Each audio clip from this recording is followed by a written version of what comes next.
Now, we've talked about the importance of getting the first two deals. How do you do that? Where do we start? Um, let's start with a low-hanging fruit. So first we want to identify. So look at your current customer list and your pipeline.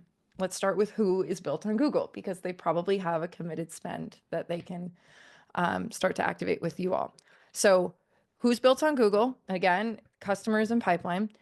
And then from there, what is their experience with Google Market Cloud or Google Cloud Marketplace? So have they done transactions before? Are they brand new to this process? That's going to help determine the timeline of your deal cycle.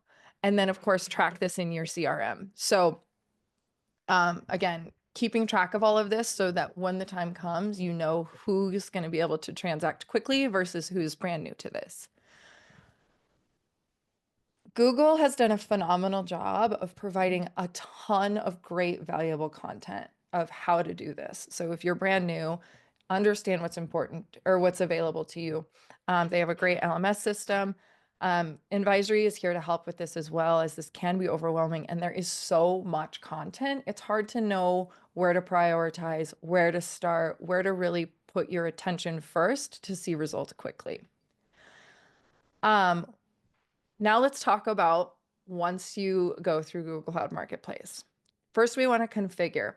So let's talk about the difference between a private offer really quickly and just transacting on the marketplace.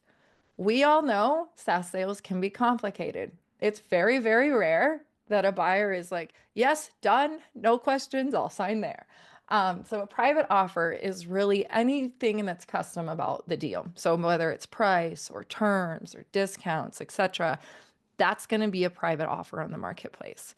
So what we mean by configure is you're going to want to be really in tune with your sales team and obviously your customer on what this deal looks like and make sure all of the T's and C's are nailed down before we start to list or before we start to create the offer. So configure this, make sure everybody's aligned, and then create and submit the offer.